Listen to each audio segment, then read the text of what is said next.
You're with India Post Live, India's first online news conversation web TV where you too can participate. It's all about your participation.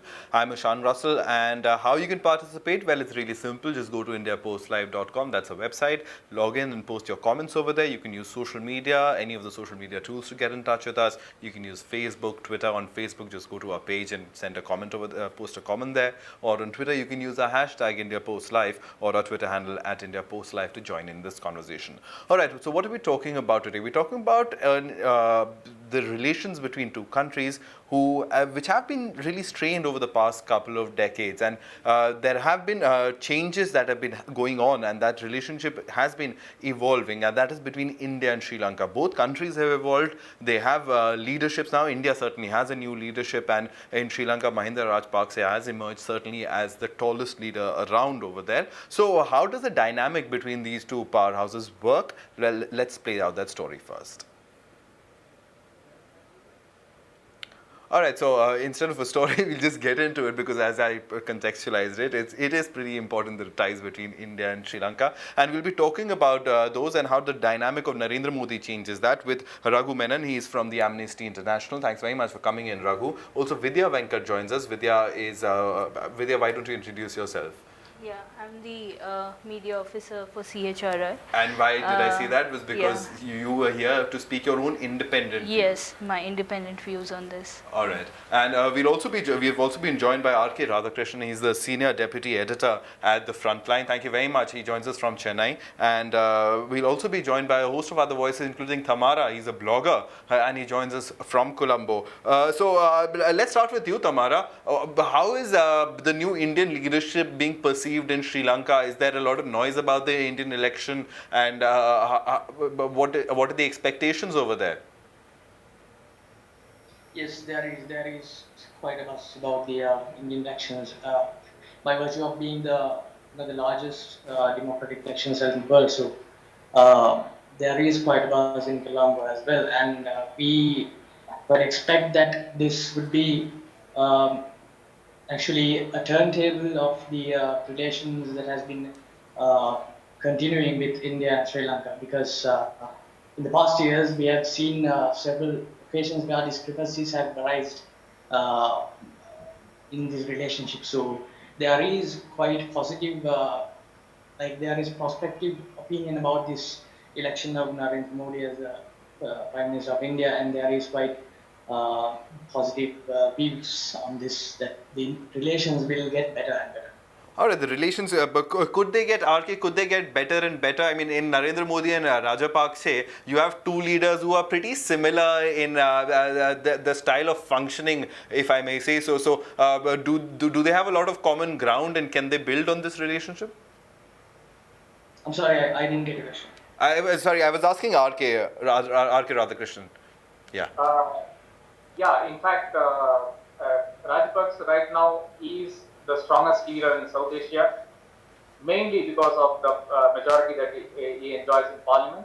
Also because of the fact that his one brother is Defense Secretary, his other brother is in parliament, he is the Speaker of the Parliament, his one son is a member of parliament, his another brother is, you look at any which way, Rajapaksa is very well entrenched in the system in Sri Lanka, and right now he is the tallest leader in South Asia. You look at any of the other countries in the region, you can see that they don't have the same grip. Maybe Bangladesh, maybe Pakistan, even even India for that matter, do not have the same grip as Rajapaksa has on his country. Now you have Narendra Modi, who has been admired by a certain section of the people across even South Asia, I would say, and you have a powerful figure, who has proved himself all over in Gujarat, and now you have Rajapaksa's brother, Basil Rajapaksa, who again is Economic Development Minister in Sri Lanka, that both of them enjoy a lot of commonalities. And I think this commonality has come to manifest itself in the fact that Mr. Modi thought it fit to invite Rajapaksa, who, according to a lot of people, has to be tried for war crimes, and that is not an overriding concern. That does not seem to be an overriding concern for Mr. Modi to invite Rajapaksa, despite the fact that Jayalalitha and Vaiko and a lot of others in Tamil Nadu have raised a lot of that already started among allies in India. So you have two leaders who are controversial, who share a lot of common ground, and I think Rajapaksa also understands the fact that has security concerns in Sri Lanka, Right. and I think it's a good ground to build their ground. All right, opening statements, Vidya. But I mean, from your personal view, as far as this Indo-Sri Lanka ties go, do you see them on the upswing now? You have two strong leaders who would want to perhaps engage better. Definitely. I mean, I can see that over a period of time when the Congress was in power, they had voted against Sri Lanka in the US sponsored resolution. And obviously, the Congress was under a lot of pressure from their regional allies, in Tamil Nadu. And Manmohan Singh did not go for Chogam in November. So I think now with the BJP coming to power and Modi has personally invited Rajapaksa to come and attend his swearing-in ceremony, and there's all these goodwill gestures. So definitely it does look like there is a good scope for improving Indo-Sri Lanka ties at a foreign policy level. But as you already know, I mean, the perspective from where I come, I also see some concerning issues here, like you said. I mean, both of them are very similar, and you can see that neither Rajapaksa nor Modi have shown any signs of remorse for the attacks that have taken place on the minority communities during their rule. And Rajapaksa has clearly said that he would not cooperate. Right. So these concerns are definitely These concerns are there, These and these concerns concerns, are Raghu, there. I want to raise with you. I mean, talk about this. But the fact that there is history that both have, or the baggage that both are carrying also. Yeah. Well, I mean, just to go back to what you said and how you started, and what the other panelists have been saying about how they are considered to be tall leaders in their countries. They have they have majority backing them in the national parliaments. I think if anything, if they are really tall leaders, they perhaps need to move forward in terms of justice and accountability on human rights issues to start with. Sri Lanka is coming out of a brutal conflict that has sort of entrapped the nation state for a long time, and incidentally, this week is the 5th year anniversary of the end of the war.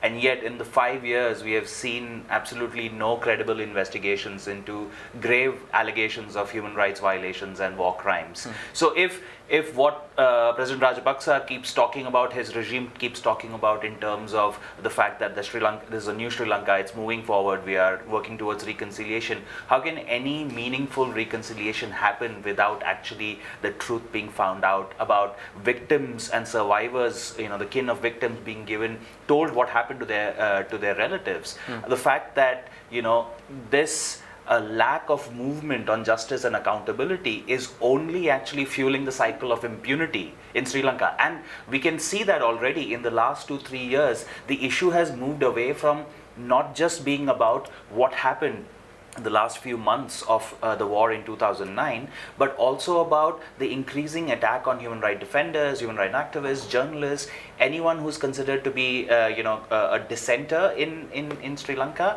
I mean, we have all heard of All right, so about why majoritarianism perhaps is the common factor right now. I mean, that is what you seem to be suggesting between India and Sri Lanka, given the kind of well, mandates I'm that saying both that have.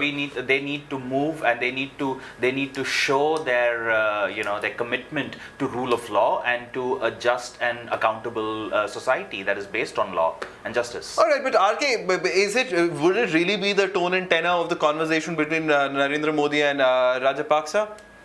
Would they ever talk about this? Would they really brush it under the carpet? I mean, I remember Sushma Swaraj talking about the Lankan fishermen, the Tamil fishermen issue in Parliament. But with the present kind of numbers they have, I don't see them talking about it that much. I guess the core issues remain. I think even Sushma Swaraj, when she was in Colombo, raised it with Mahinda, one of the things she raised was she asked him about the number of soldiers in the north, which is far disproportionate to the population there. And his response was cocky. He said something like, "Where do I station them? In India?" Now, I don't see that kind of cocky response from Rajapaksa if Modi raises the issue of the numbers of soldiers in the north, and I hope he does raise it. I think no conversation is complete until he raises the Tamil issue and the question of Tamil rights in Sri Lanka. A lot of Sri Lankans, including Tamils and of course this is upcountry Tamils and Sinhalese, do ask me, why are you bothered? It's our country and we know how to do it and how to do it better than all of you guys put together. In that case, I think we should not forget that we were the ones, that is Rajiv Gandhi was the one who kicked down the 13th Amendment. The 13th Amendment is still very much a part of the Sri Lankan constitution. I think if Sri Lanka wants to go its own way and not listen to India in matters of internal importance, things concerning it, I think 13th Amendment should be done away with and Rajapaksa should go ahead and do as he pleases. But I don't see that happening. I firmly believe that Modi will raise the issue of the Tamil resettlement, Tamil rehabilitation, and I think Rajapaksa will have an answer for it. All right, Tamara, as far as the voices within the media go from Sri Lanka about this issue, about the fact that what RK is pointing out to, when the two leaders do meet and when the conversations do happen, this is something that Modi will have to say given domestic political consideration. So is there a fear? How is that being viewed in Sri Lanka? Well, the fact that India is having some sorts of hardships with in the relationship with Sri Lanka is maybe it's because of the pressures, the internal pressures that is being forced upon the Indian government. So that I'm not really I'm not the expert here, right? So because I do not know the ground situations. What happens in Sri Lanka is that by virtue of being a regional superpower, we see that India, it's quite understandable that India has an inherent interest in the external affairs of other countries, its neighbors. So we see that as quite understandable. But what we do not like here is external pressures, external forces that are coming here to force us to do what they to tell us what to do and to force us to do the things that we do not like, because we have our own way of government, we have our own mechanisms in the ground implemented here after the war to look into the discrepancies that happened during the war. So it's what we see, how we see things is that being an independent sovereign state, even though now in the past years we saw that India has so many times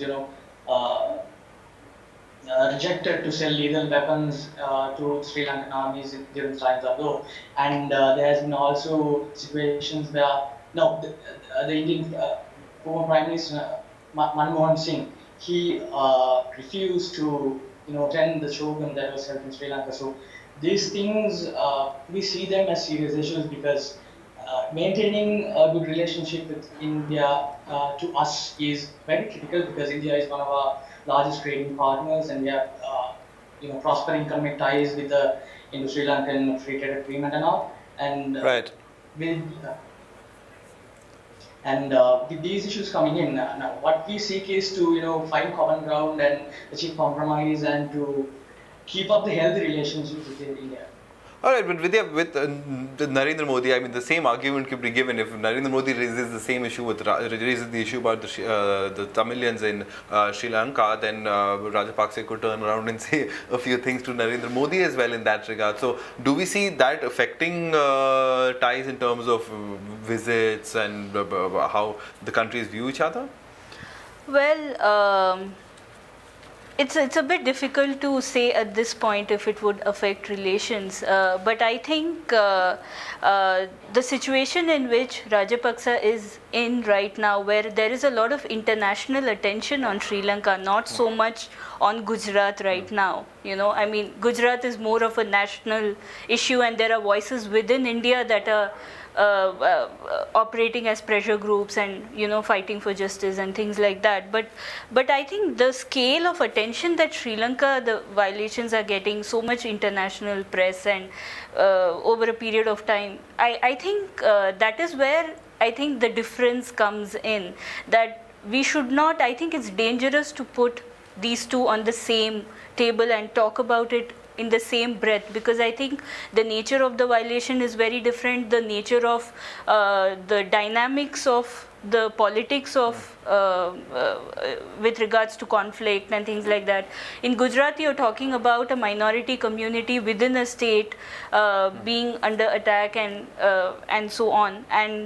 But here you're talking about violations that happened during a war that was over a period of time, 30 years. So you also at one point you're talking about human rights, which is very important, but you're also talking about coming out of the wounds of that, I mean, healing from the wounds of the war. That is the nature of the conversation. So but to answer your question, I mean, will it affect relations? I think that's a bit difficult to say, but I think through mutual cooperation, I think if instead of having a sort of antagonistic stand or pointing fingers and saying you haven't done this, you haven't done that, I think if a constructive engagement is taken up where both countries decide that this is what we need to do, because at this point, I think Sri Lanka has resisted international investigations into war crimes, and one of their arguments is that this is about politics, it's not really about human rights. That's one of the arguments. And so I think the nature of the conversation has to change, where accountability has to be towards one's own citizens. I mean, of course, Sri Lanka can say that why should I be answerable to the US or to Navi Pillai? Why should I bend to pressure from her? Fine, if that's what you're saying, it's okay, but at least be answerable to your own citizens. I mean, you have a lessons learned and reconciliation commission, you have recommendations which you've not. So that is the direction in which I think the conversation should now go. If I can just come in here, what we need to really talk about in this aspect, and what the new Prime Minister needs to talk about, and what President Rajapaksa also has to answer, is that why is there international pressure now? Why is Sri Lanka in the center of this international storm? It's been 5 years. We haven't had a single credible investigation. We are talking about 40,000 Tamil civilians killed in the last few months of the war, and that is just the initial numbers, because there hasn't been a real investigation, because the government has not facilitated, has not allowed. The lessons learned and reconciliation committee that Vidya is talking about was already quite a not a very powerful investigation, because the mandate was problematic. But despite that, the very weak recommendations that the LLRC gave, the Sri Lankan government has refused to even accept that. So this is an incremental thing. If you look at the Human Rights Council resolutions in the last 2-3 years, they were actually calling for domestic mechanisms. 2 resolutions, and 4 years after the war, no domestic mechanisms have actually taken place, which is why the only way left was to call for a UN-led investigation, because there is no other possibility of an international independent investigation, because domestic mechanisms have failed the people. So if President Rajapaksa and his government is actually very, very true about his commitments to, mainstreaming the issues about reconciliation, it has to at least pay heed to its own people, as Vidya was saying, accountability to your own people. The Northern Provincial Council, which is a democratically elected government in the north, the first democratically elected government in the north in many years, called for an international investigation. That shows you the desperation. I'll give you another example, and this is what PM Modi needs to look at, and the government of India has to. This past weekend in Sri Lanka, there was the Victory Day parade celebrations going on in the southern coastal town of Matara, which is a very beautiful town, where they had a parade with military tanks and military contingents marching. Diplomats were in attendance celebrating the victory over LTTE. At the same time, in the north, the Sri Lankan army was preventing any public events for the Tamil community there to actually celebrate, or rather honor and remember their dead.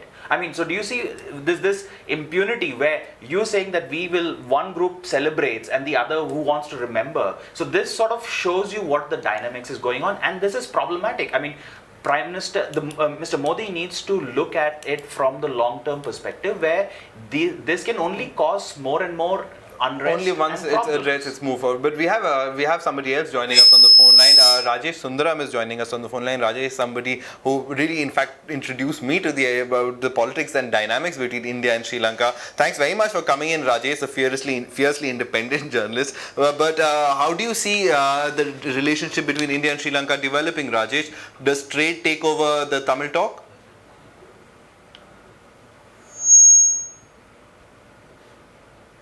Hi Rajesh, can you hear me?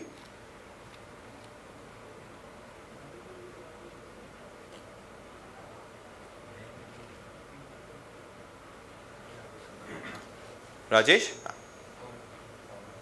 Alright, we seem to have lost that connection. We'll try to establish that once again. But RK, I'll put the same question to you.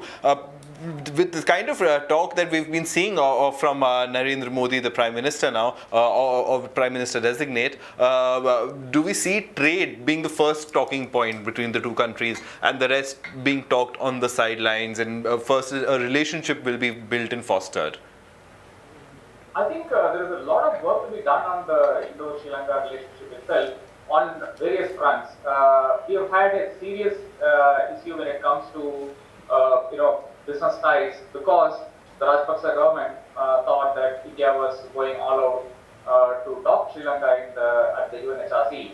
Now, since India did not do that in the last session, did not side with the US sponsored resolution in the last session, there has been a lot of goodwill that has been generated.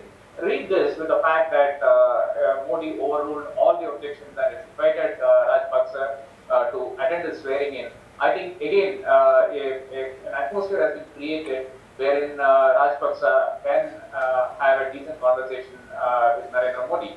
So a decent conversation will always involve diplomats, and for diplomats, it's only a story of progress from where we left off. So the first item on agenda will not naturally be the political settlement. In any case, BJP really doesn't give two hoots about Tamil Nadu or Kerala or any of the southern states for that matter. So it's going to be the comprehensive economic package that India and Sri Lanka have been negotiating from the time of, I think, Shivsankar Menon, or slightly later than that. No, Shivsankar Menon actually did the FTA, Free Trade Agreement. That was the only thing that exists between India and Sri Lanka. We are looking at a comprehensive commercial agreement with Sri Lanka for economic ties, and that needs to come through, because Indian goods are being unfairly taxed in Sri Lanka, and that's a direct consequence of India having supported the US-sponsored resolution last time around. So I think Modi coming from Gujarat, and we have the saying about that community, the entire community of people coming from Gujarat, that they'll be more focused on commercial ties. And India-Sri Lanka commercial ties are very strong and very vibrant, despite the fact that there is a lot of negative taxation on Indian goods. We have granted a lot of access to Sri Lanka into India. I think that will be a good starting point. Politics will take a backseat, but I don't see diplomats holding back when it comes to the political side of issues. I don't see, and I also see the Tamil National Alliance meeting Modi at some point of time to push their case with Rajapaksa. But as our friend Colombo was pointing out, I don't think it's fair to be seen as pushing Sri Lanka on a political solution or any of those issues, because I don't see a Sri Lanka, a strong with a strong government, being ready to accept the dictates of India. Those days are gone. I don't see India having asserted as a for home. So I guess it's time that some discreet backroom maneuvers are done. Some more powers are accorded to the Northern Provincial Council at India's prodding, and that should go a long, long way to initiating the atmosphere and to creating a cordial atmosphere to further progress in the negotiations. All right, but we already, in fact, have voices coming in. Rajesh Sundaram is on the phone line. Rajesh, thanks very much for joining us. Jayalalitha, in fact, we just heard that Jayalalitha has criticized the invitation that's been sent out to Rajapaksa. So while Narendra Modi would be swearing in, there would be a little, the Indo-Sri Lanka ties would certainly be in focus once again.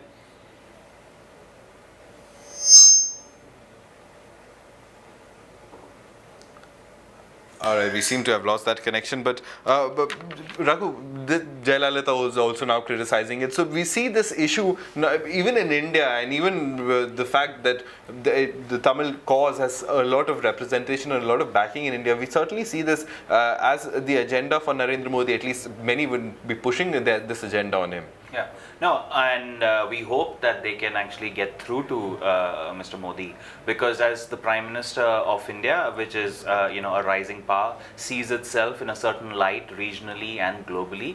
There are certain democracies. I mean, there is a lot of talk about realpolitik, about the China bogey. We should not talk about it. But at the end of the day, should the Prime Minister not stand back and think, what does India represent, as a democracy that promotes democracy, justice, and no one is saying to cut off ties, no one is saying to absolutely boycott Sri Lanka.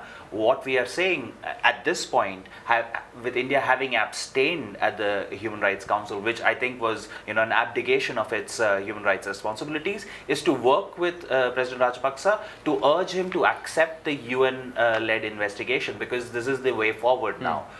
This is, and India has, as RK was saying, India has those ties. There are cultural ties, deep political ties, since the post-colonial period. So these ties can help us harvest these things, and there can be some gentle pushing. And India is a very important factor in this issue and it's in India's interest for Sri Lanka to actually move towards a meaningful reconciliation, because that only improves ties, that only improves business. So I think unless you have a political solution, unless you have accountability about what happened, because what happened, we are talking about grave violations. Right. We cannot forget that, and that creates a sort of, the feeling of injustice is quite high, it's palpable. So Mr. Modi needs to take account of these things and find ways of actually reaching out to Rajapaksa, and perhaps, because if, as you say, they are of the same mold, perhaps they would find ways to communicate and understand each other. Right. In fact, there is another point that I was thinking that I should definitely say here on this forum, is that one of the recommendations of the LLRC in Sri Lanka was that an RTI or an FOI, Freedom of Information legislation, should be passed in Sri Lanka, and that's not been taken up at all. And I think that is one area where India can provide some amount of leadership because of its nearly 10-year... as it is, the Congress leadership is without much of a job these days. No, I think these are areas where really there should be meaningful engagement. These are definite areas where meaningful engagement can absolutely happen. On a serious note, of course, that is one of the areas. But Tamara, final word. You see that in India, a lot of opposition still would come over if President Rajapaksa comes to India. So the final word to you from a Sri Lankan perspective, give it to us. Yes, I think I should add this as well, because we can go on and on about arguing the discrepancies, the lacks, the the gaps we have in our views. But what we really should do is find common ground and cooperate and go forward with it. So as to the fact that our president will have a lot of opposition in a country, I believe is that. The government's view can be quite different from that of the people. That is quite understandable, because I think it happens everywhere. But so what we should do is the negotiations levels, the reconciliation levels should go down to the people. The hierarchy should be it should be a tall structure where everyone can join in and voice their opinions, and then find common ground as to where we can go forward with cooperation. So. It is quite understandable that our country, our president, our government will have, lots of oppositions from India as well as many other countries as well, because the diaspora is still active, and it's kind of a real hard issue we are facing right now. So what I think is the fact that your prime minister and our president has already begun to show the show the world that they are ready for prospective relationships. So I think that we should capitalize on that, and we should go forward with that. All right, so moving forward, but moving forward means you have to address the past, otherwise the past will come back to you in the future to haunt you. All right, so in that sense, we'll wrap it up. Tamara, thank you very much for coming in. RK, thanks very much for coming in all the way from Chennai, and Tamara from Colombo. Raghu and Vidya, thanks very much for coming to our studio. Well, that's it on this conversation. Thank you so much for watching.